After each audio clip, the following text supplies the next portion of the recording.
السلام علیکم ناظرین، میں ہوں منصور علی خان. اپنے ڈیل چینل کے اوپر آپ کو خوش آمدید کہیں گے. پچھلے 12 گھنٹے کی اہم ترین خبروں کے ساتھ ایک دفعہ پھر آپ کے سامنے حاضر. آپ سے درخواست، چینل کو سبسکرائب کرنا مت بھولیے، بیل آئیکن پریس کیجیے. اگر آپ کو ہماری ویڈیو پسند آئے اسے لائک اور شیئر ضرور کیا کریں. اور جب میں ریکویسٹ کرتا ہوں کہ چینل کو سبسکرائب کیجیے تو یقین کیجیے یہ ہمارے لیے بہت امپورٹنٹ چیز ہے. اگر آپ کو ہمارا کانٹینٹ پسند آتا ہے تو میک شیور ایک دفعہ صرف اسکرول اپ کر کے دیکھ لیجیے کہ آپ کے پاس سبسکرپشن کی جو آپشن ہے کیا وہ بٹن پریسڈ ہے یا نہیں ہے، سبسکرائب ہوا ہوا ہے یا نہیں ہوا ہوا. کیونکہ بہت سے لوگ جو ہیں ویڈیوز ہماری ریگولرلی ضرور دیکھتے ہیں لیکن سبسکرائب کرنا بھول جاتے ہیں کبھی کبھار. تو اس لیے یہ ریکویسٹ کی جاتی ہے کہ آپ سبسکرائب کیجیے اور نیچے کامنٹ سیکشن میں ہمیں کوشش کیا کریں. ایک تو لائک دبایا کریں اگر آپ کو ویڈیو پسند آئے، اس سے بھی ہمیں ہیلپ ملتی ہے، اور دوسرا کامنٹ کرنے سے اس سے بھی جو ہے ہمیں آپ کا فیڈ بیک جو ہے وہ موصول ہوتا ہے. پچھلے 12 گھنٹے میں جناب ایک بڑی ہی دھماکہ خیز قسم کی جو ہے وہ خبر سامنے آئی ہے، اور اس کے اندر جو خبر یہ بتاتی ہے کہ فیلڈ مارشل عاصم منیر انہیں جناب اساسینیٹ کرنے کا یا قتل کرنے کا جو ہے شاید اسرائیل کی جانب سے پلان بنایا گیا. یہ بہت ہی خوفناک قسم کی خبر ہے. اس کے آتے ساتھ ہی جو ہے سوشل میڈیا کے اوپر بالکل آگ لگ گئی ہے اس معاملے کے بعد. یہ معاملہ کس حد تک آگے گیا ہے، میں نے اس کے بارے میں جو ہے وہ اعلیٰ ترین عسکری ذرائع سے گفتگو کی ہے اور کچھ انسائڈ ڈیٹیلز جو ہے مجھے معلوم ہوئی ہیں. میں اس کے بارے میں بھی تھوڑی دیر میں ڈیٹیلز آپ سے شیئر کروں گا. اور ساتھ ہی ساتھ ایک بڑا ہی افسوسناک اور حیران کن واقعہ پیش آیا ہے کہ پاکستان کا ایک غلط جھنڈا لگایا گیا. یہ بھی ایک بڑی حیران کن خبر ہے اور یہ معاملہ کس حد تک سیریس ہے، ذرا میں اس کے بارے میں بھی بات کرنا چاہوں گا. یہ واقعہ کہاں پیش آیا، کس طرح پیش آیا، اس کی ڈیٹیلز بھی جو ہے میں تھوڑی دیر میں آپ کے ساتھ شیئر کروں گا. لیکن کچھ دیگر خبریں پہلے ذرا سٹارٹ کر لیں، اس کے بعد ان خبروں کی طرف میں آؤں گا. سب سے پہلے تو پچھلے ویلاگ کے اندر ہم نے آپ کو خبر دی کہ اسلام آباد میں کل ایک بڑی خوفناک جو ہے وہ آگ لگی تھی، اور وہاں پہ ایک اتوار بازار ہے، اس کے اندر یہ آگ لگی تھی. 20% حصے کے اوپر جو ہے وہ اپراکسیمیٹلی آگ وہاں پہ بھڑکی تھی، اور جس کی وجہ سے مختلف حصے جو ہے اس آگ کی لپیٹ میں آ گئے تھے. تاہم بروقت کارروائی کے دوران کسی جانی نقصان کی اطلاع شکر ہے کہ موصول نہیں ہوئی. آگ بجھانے کے عمل میں ریسکیو 1122 کی 6 فائر بریگیڈ گاڑیاں جو ہیں وہ مصروف رہیں، جبکہ پاک بحریہ کی فائر بریگیڈ نے بھی امدادی کارروائیوں کے اندر حصہ لیا. آگ بازار کے مجموعی طور پر 9 حصوں تک پھیل گئی تھی، جس کے نتیجے میں 380 سے زائد سٹالز وہاں پہ موجود تھے. ابتدائی طور پر مالی نقصان کا تخمینہ جو ہے تقریباً 12 کروڑ روپے وہاں پہ لگایا جاتا ہے. اب جو ہے اس آگ کے اوپر قابو پا لیا گیا ہے. اس کے علاوہ اسلام آباد میں پریس کانفرنس کرتے ہوئے دفتر خارجہ کے جو ترجمان ہے طاہر اندرابی، انہوں نے کہا ہے کہ پاکستان اور قطر کی تکنیکی ٹیمیں ثالث کے طور پہ آئندہ ہفتوں میں امریکہ اور ایران کی تکنیکی ٹیموں کے ساتھ رابطے میں رہیں گی تاکہ اسلام آباد مفاہمتی یادداشت پر مؤثر عمل درآمد کو یقینی بنایا جا سکے. برگن اسٹاک میں ہونے والے جو مفاہمتی یادداشت میں عمل کو آگے بڑھانے کے لیے کئی اہم اقدامات طے کیے گئے ہیں. ان میں ثالثی کے عمل کی سیاسی نگرانی کے لیے اعلیٰ سطح کمیٹی کا قیام شامل ہے، جبکہ چیف مذاکرات کار اس کمیٹی کو باقاعدگی سے آگاہ کریں گے اور مختلف ورکنگ گروپس کی قیادت کریں گے. یہ گروپس جوہری پابندیوں، نگرانی اور تنازعات کے حل جیسے معاملات پر کام کریں گے تاکہ معاہدے پر مؤثر عمل درآمد ممکن بنایا جا سکے. گڈ نیوز کہ وہ جو پیس پروسیس جو ہے وہ مزید آگے چل رہا ہے. اس کے علاوہ قطر کے وزیر اعظم اور وزیر خارجہ شیخ محمد بن عبد الرحمن الثانی نے کہا ہے کہ ان کا ملک آبِ ہرمز سے گزرنے والے بحری جہازوں پر فیس عائد کرنے کے کسی بھی ایرانی منصوبے کی حمایت نہیں کرے گا. یہ 2 میڈیٹرز جس میں ظاہری بات ہے پاکستان جو ہے وہ لیڈ لے رہا تھا، تو اس میں قطر کی جانب سے، قطر کے وزیر اعظم کی جانب سے بھی جو ہے وہ ایران کے بارے میں کہا گیا ہے کہ جناب کوئی ایسا پروجیکٹ، کوئی ایسا پلان جس کے اندر انہیں آبِ ہرمز کی ایک ٹول فیس پے کرنی پڑے تو وہ جو ہے قابل قبول نہیں ہوگا. برطانوی اخبار کو دیے ہوئے انٹرویو میں انہوں نے کہا کہ آبِ ہرمز میں بحری آمد و رفت کی بحالی کے لیے امریکہ اور ایران کے درمیان قائم ہاٹ لائن انتہائی اہم کردار ادا کر رہی ہے. ان کے مطابق اس رابطہ نظام کا مقصد غلط فہمیوں، اشتعال انگیزی اور غیر مصدقہ اطلاعات کے باعث پیدا ہونے والے خطرات کو کم کرنا ہے. شیخ محمد بن عبد الرحمن الثانی نے خبردار کیا کہ بعض عناصر امریکہ اور ایران کے درمیان طے پانے والے معاہدے کو سبوتاژ کرنے کی کوشش کر سکتے ہیں. ان کے بارے میں پچھلے 2 دن سے آپ کو آئیڈینٹیفائی کر رہا ہوں. انہوں نے کہا کہ اگر کسی بحری جہاز کو خطرے یا دھمکی کا سامنا ہو تو اس کی تصدیق براہ راست ایرانی حکام سے کی جانی چاہیے تاکہ کسی غلط فہمی سے بچا جا سکے. اس کے علاوہ ایران کے جو چیف مذاکرات کار ہیں باقر قلیباف، انہوں نے امریکہ اور ایران کے درمیان مشرق وسطیٰ کی جنگ کے خاتمے کے لیے ہونے والے معاہدے کو امریکہ کی شکست کا اعلان قرار دیا ہے. انہوں نے کہا کہ مفاہمت کسی دباؤ یا جبر کا نتیجہ نہیں بلکہ ایرانی قوم کی مزاحمت، استقامت اور طاقت کا ثمر ہے. آذربائیجان میں ایک کانفرنس سے خطاب کرتے ہوئے انہوں نے کہا کہ ایران نے مشکل حالات کے باوجود اپنے قومی مفاد کا دفاع کیا اور مذاکراتی عمل میں اپنی خود مختاری اور وقار کو برقرار رکھا. ان کے مطابق یہی وجہ ہے کہ یہ معاہدہ در حقیقت امریکہ کی ناکامی اور ایران کی سفارتی کامیابی کی علامت کرتا ہے. اس کے علاوہ ڈونلڈ ٹرمپ کے لیے جناب ایک اور مشکل جو ہے وہ سامنے کھڑی ہو گئی ہے، اور اس میں یہ بتایا گیا ہے کہ امریکی سینٹ نے منگل کو پہلی بار جنگی اختیارات سے متعلق ایک قرارداد منظور کی ہے جس کا مقصد ایران کے خلاف امریکی فوجی کارروائی کو روکنا ہے. ڈونلڈ ٹرمپ کی اس تنازع کو حل کرنے کی کوششوں کو محتاط انداز میں جو ہے وہ قانون ساز دیکھ رہے ہیں. جیسے انتظامیہ نے خود کوشش شروع کیا تھا اور اب اس کے لیے کانگریس سے فنڈنگ درکار ہے. یہ 10ویں بار تھا کہ سینٹ نے جنگ روکنے کی کوشش کی اور 50 کے مقابلے میں 48 ووٹوں سے آنے والا نتیجہ ماضی کی کوششوں کے برعکس ایک حیران کن تبدیلی تھی. اگرچہ یہ قرارداد بڑی حد تک علامتی حیثیت رکھتی ہے اور اسے مکمل قانونی قوت حاصل نہیں، تاہم یہ ایوان نمائندگان اور سینٹ میں متعدد ریپبلکن قانون سازوں کی جانب سے جنگ اور ایران کے ساتھ ٹرمپ کے اس معاہدے پر بڑھتی ہوئی تشویش کی عکاسی کرتا ہے جس کے ذریعے جنگ ختم کی گئی. ایوان نمائندگان اس ماہ کے آغاز میں اس قرارداد کی منظوری آلریڈی دے چکا ہے. دو مختلف ہاؤسز سے جو ہے وہ ڈونلڈ ٹرمپ کے لیے پیسوں کے حوالے سے جو ہے پرابلم آ گئی ہے کہ جناب جب تک ان کی اجازت نہیں ہوگی اب آپ مزید موو فارورڈ آگے نہیں کر سکتے. تو ڈونلڈ ٹرمپ کے لیے مشکلات ہیں. اس کے علاوہ وال سٹریٹ جرنل نے جناب رپورٹ کیا ہے کہ ٹرمپ کی سوشل میڈیا پوسٹ نے بارہا امریکہ اور ایران کے درمیان اب مذاکرات میں خلل ڈالا ہے، جس سے ایرانی مذاکرات کار مایوس ہوئے اور بعض اوقات بات چیت عارضی طور پر بھی رک گئی. اب وہی میں نے آپ کو اس پہ رپورٹ بھی کیا تھا جب میں وہاں پہ برگن اسٹاک کے ریزورٹ پہ موجود تھا، تو میں نے آپ سے کہا تھا کہ جناب ڈونلڈ ٹرمپ کا وہ جو ٹویٹ ہے اس سے بھی ایرانی جو ہے وہ کافی حد تک خفا ہیں. اور بعد میں ایرانی وفد نے یہ کہا بھی میڈیا سے بات کرتے ہوئے کہ یہ موقع جو ہے یہ غلط تھا جس موقع کے اوپر جو ہے وہ ایکچولی ڈونلڈ ٹرمپ کی وہ دھمکیاں میں ٹویٹ جو ہے وہ سامنے آئی تھی. وال سٹریٹ جرنل بھی اب اس بات کو کنفرم کر رہا ہے کہ ایسا ہی ہوا ہے. اس کی ٹویٹ سے جو ہے کافی مسائل پیدا ہوئے ہیں. ایرانی حکام نے ٹرمپ کے مذاکراتی انداز کا گہرائی سے مطالعہ کیا، جس میں ان کی کتاب the art of the deal کا مطالعہ اور ماہرین نفسیات سے مشاورت بھی شامل تھی تاکہ ان کے رویے کی بہتر پیشگوئی جو ہے وہ کی جا سکے. سالسوں نے ایران کو مشورہ دیا کہ وہ ٹرمپ کے عوامی بیانات کے بجائے ان باتوں پر توجہ دے جو امریکی مذاکرات کار نجی طور پر کہہ رہے تھے. اس کے باوجود ٹرمپ کے غیر متوقع طرز عمل سے ایران سے کوئی بڑی اضافی رعایت حاصل نہیں ہو سکی. کئی مواقع پر ایران نے بالآخر وہ نتائج حاصل کر لیے جو وہ چاہتا تھا، ٹرمپ کی عوامی دھمکیوں کے باوجود، جن میں مختصر جنگ بندیوں کا حصول اور معاہدوں میں اپنے حق میں زبان شامل کروانا بھی شامل تھا. اس کے علاوہ امریکہ کی حمایت سے امریکی دارالحکومت واشنگٹن میں اسرائیل اور لبنان کے درمیان ایک پائلٹ منصوبے پر اس وقت بات چیت جاری ہے. اسرائیلی حکام کا کہنا ہے کہ منصوبے کے تحت جنوبی لبنان کے بعض علاقوں کا کنٹرول لبنانی مسلح افواج کے حوالے کیا جائے گا. اچھا جی، اس کے علاوہ جو ایک بڑی خبر جو فیلڈ مارشل عاصم منیر کو جو ہے وہ ٹارگٹ کرنے کے حوالے سے جو ہے وہ سامنے آئی ہے. بیسکلی یہ امریکی صحافی ہیں ماریو نفیل، انہوں نے برازیل کے ایک صحافی پیپے اسکوبار انہوں نے ایک پوڈ کاسٹ کیا یا انٹرویو کیا، اور برازیلین صحافی نے جو ہے وہ گفتگو کرتے ہوئے یہاں پہ ایک حیران کن بات کی. اس نے دعویٰ کیا کہ پاکستانی فوجی انٹیلیجنس نے انتہائی قابل اعتماد معلومات حاصل کی کہ موساد یعنی کہ اسرائیلی انٹیلیجنس ایجنسی جو ہے مبینہ طور پر بنجمن نیتنیاہو کے احکامات پر فیلڈ مارشل عاصم منیر اور ممکنہ طور پر سوئٹزرلینڈ جانے والے باقی پاکستانی وفد کے خلاف ایک قاتلانہ حملے کی تیاری کر رہی تھی.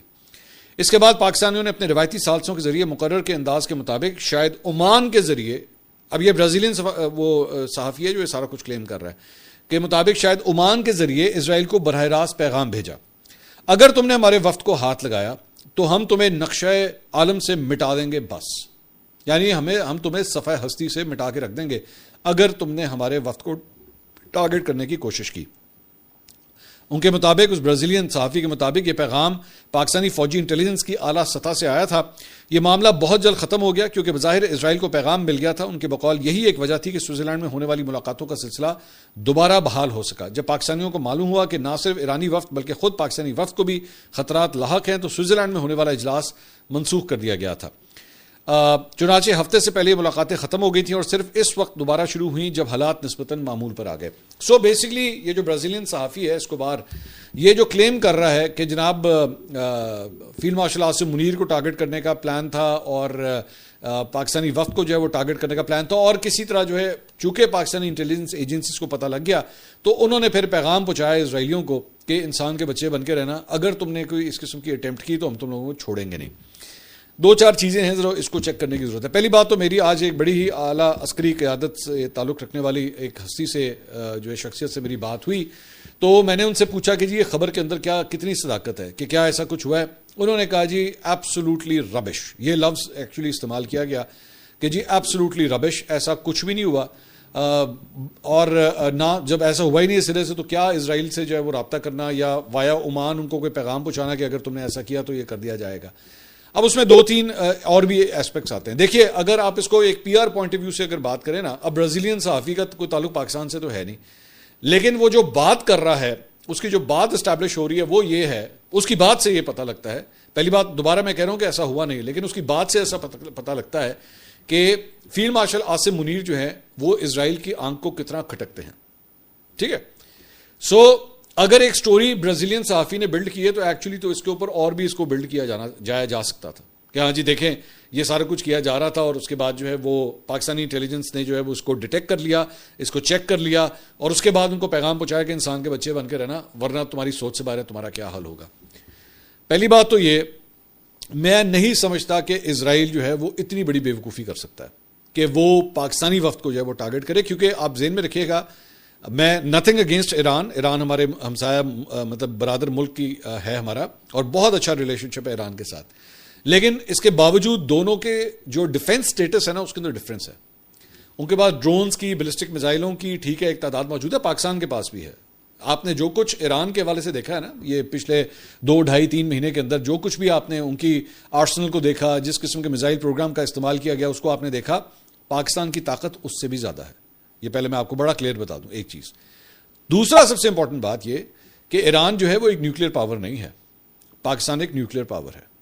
ٹھیک ہے, تو اسرائیل جو سمجھتا ہے کہ جی ہم ایران کے اوپر یہ اٹیک کریں گے, اور ایران جو ہے, ایران ظاہری بات ہے جتنی اپنی ڈیفنس کیپیسٹی یا کیپیبلٹی کے مطابق کر سکتا تھا اس نے کیا, پاکستان اس سے بھی زیادہ جا سکتا ہے آگے.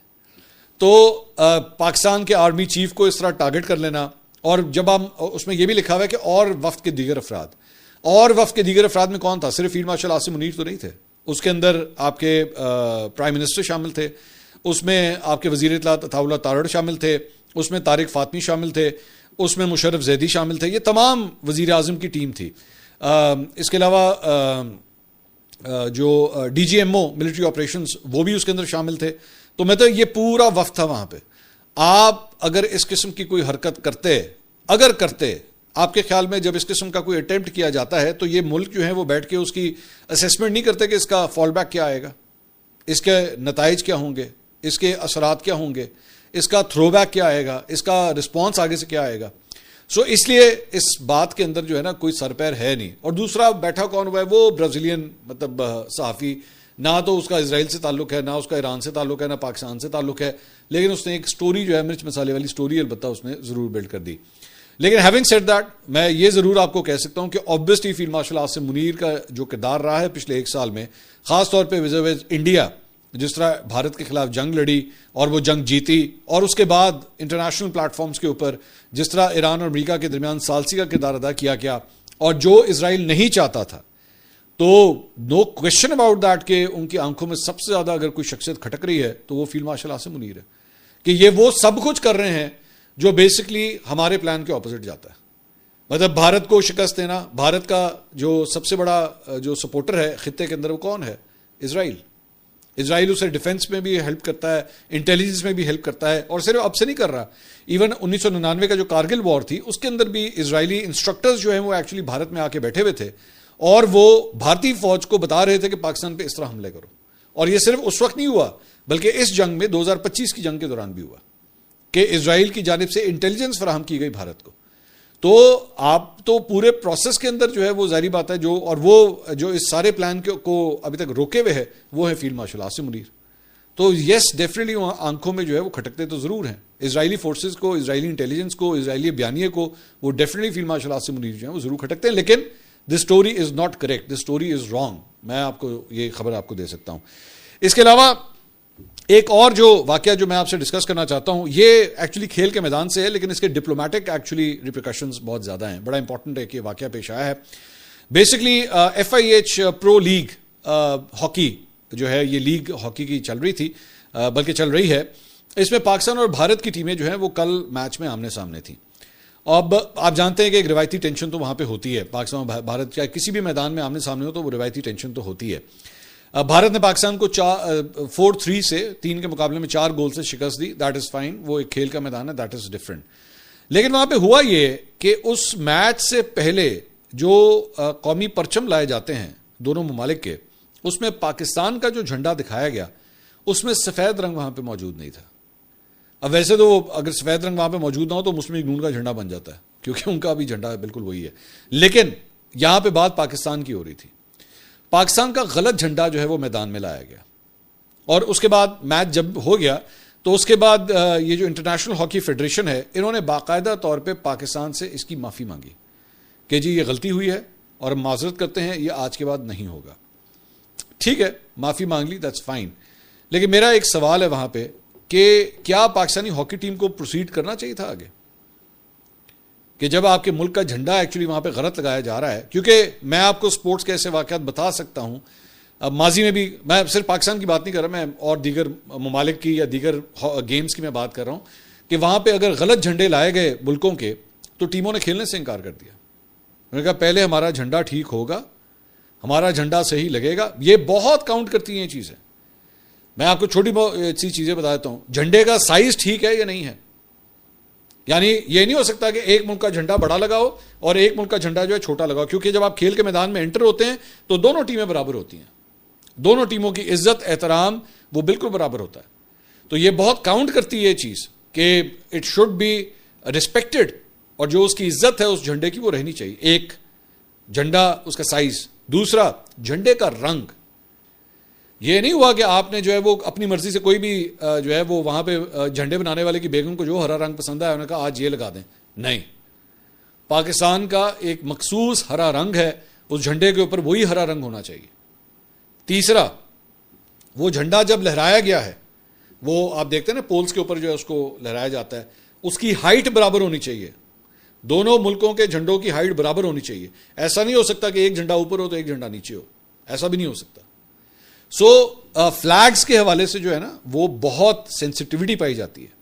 میری نظر میں اس ایونٹ کے اوپر جب یہ حرکت ہوئی تھی, یہ میری رائے ہے, اگر آپ اختلاف کرنا چاہیں نیچے کامنٹ سیکشن میں ضرور اپنی رائے دیجیے گا.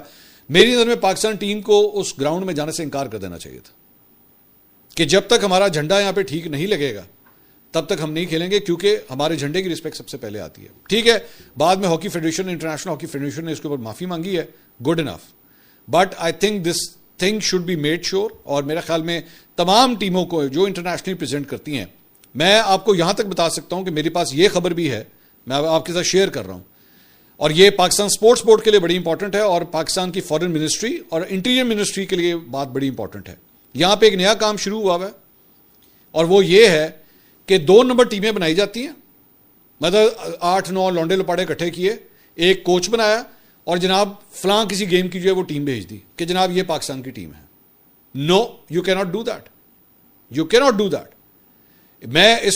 میں چاہوں گا کہ انٹیریئر منسٹر محسن نقوی صاحب جو ہیں وہ اس کو سیریسلی لیں کہ آپ اگر اس قسم کا کوئی 2 نمبر ٹیمیں بنا کے پاکستان کا ریپرزینٹ کیا جا رہا ہے کہ جناب یہ پاکستان, کیونکہ وہ جا کے پاکستان کا جھنڈا استعمال کریں گے, وہ پاکستان کا نام استعمال کریں گے, اور ان میں سے کئی اگر کوئی ایسی حرکت کر دی انہوں نے, جا کے کوئی کرائم کمٹ کر دیا, کوئی مطلب اینی تھنگ, میں کسی پہ کوئی الزام نہیں لگانا چاہتا, لیکن کوئی ایسی حرکت کر دی, بدنامی کس ملک کی ہوگی؟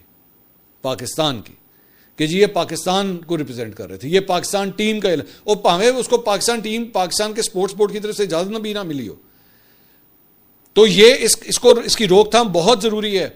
اور میں اس پہ خاص طور پہ انٹیریئر منسٹری کو, محسن نقوی صاحب کو کہوں گا کہ آپ کے ایف آئی اے کے امیگریشن جو کاؤنٹرز ہیں اس کے اوپر چیک رکھیں.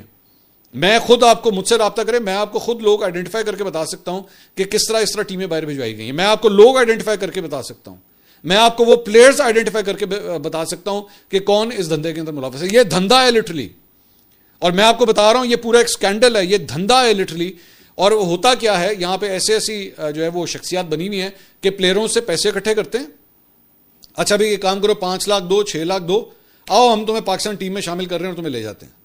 اور وہاں پہ جا کے جناب پاکستان کی انٹریاں ہو رہی ہیں, پاکستان کے نام سے انٹریاں کروائی جا رہی ہیں, اور اس کے بعد لوگوں کو جو ہے وہ ان کے ویزے لگوائے جا رہے ہیں.